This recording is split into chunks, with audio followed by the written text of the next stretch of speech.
ઇવનિંગમાં ચાની સાથે ખાઈ શકાય એવી સરસ મજાની આજે આપણે ટી કેક બનાવીશું અને આ ટી કેક ઘરમાં રહેલા બધા ઇન્ગ્રીડિયન્ટ્સનો ઉપયોગ કરી અને બનાવેલી છે. ખૂબ જ સરસ બનશે, એકદમ સોફ્ટ અને ખાવાની ખૂબ જ મજા આવશે. કેક બનાવવા માટે આપણે અડધો કપ દૂધ લેવાનું છે. દૂધ નોર્મલ રૂમ ટેમ્પરેચરવાળું જ લઈશું. સાથે અડધો કપ દહીં લઈ લઈશું. દહીંને પણ આપણે રૂમ ટેમ્પરેચરવાળું જ લેવાનું છે. 3/4 કપ ખાંડ લેવાની છે. જે પણ વસ્તુનું તમે માપ લો એના માટે તમારે એકદમ પરફેક્ટ મેજરમેન્ટ લેવાનું છે, તો જ તમારી કેક છે એ પરફેક્ટ બનશે.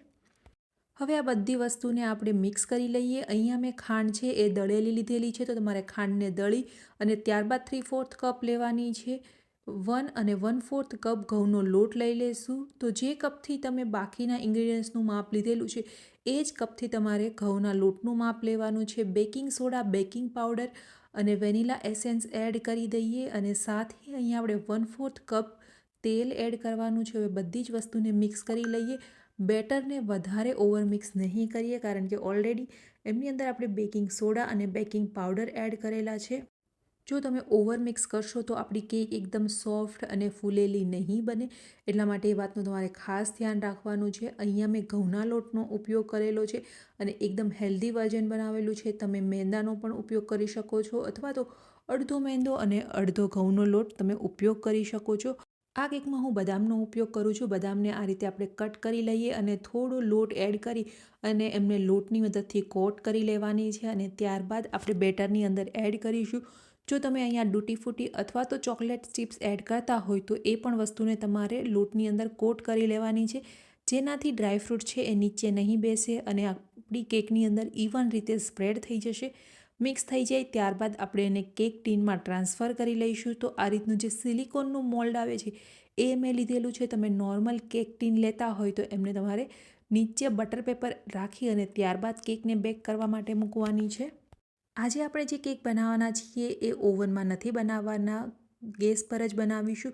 તો તમારી પાસે ઓવન ના હોય તો પણ તમે આ કેક ઘરે બનાવી શકો છો. માત્ર 20થી 25 મિનિટમાં આપણી કેક બની અને તૈયાર થઈ જશે.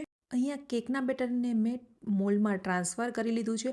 હવે એમને થોડું ટેપ કરી લઈશું, જેનાથી એમની અંદર જેટલી પણ એર હોય એ નીકળી જાય. એર જો પરફેક્ટ રીતે નીકળી જશે તો આપણી કેક સરસ સોફ્ટ અને એકદમ ફૂલેલી બનશે. હવે ઉપર ગાર્નિશિંગમાં મેં અહીંયા ફરીથી બદામ લઈ લીધેલી છે. તમે ગાર્નિશિંગમાં કોઈ પણ ડ્રાયફ્રૂટ્સ લઈ શકો છો, ડૂટી ફૂટી એડ કરી શકો છો. તમારી ઈચ્છા મુજબની કોઈ પણ વસ્તુઓ એડ કરી અને તમે આ ટી કેક બનાવી શકો છો. આ રીતે મેં લાંબી કટ કરેલી બદામ લીધેલી છે, એમને આપણે ઉપરથી ગાર્નિશ કરી લઈશું. જ્યારે આપણી કેક બેક થઈ જશે ત્યારે આ ડ્રાયફ્રૂટ છે એ ખૂબ જ સરસ ટેસ્ટ આવશે એનો. મેં પહેલેથી જ ગેસની ફ્લેમ ચાલુ કરી અને જે વાસણમાં આપણે કેક બનાવવાની છે એમને પ્રીહીટ કરવા માટે મૂકેલું હતું. તો 15 મિનિટ આપણે વાસણને પ્રીહીટ કરવાનું છે અને ત્યારબાદ 20થી 25 મિનિટ કેકને બેક કરી લઈશું.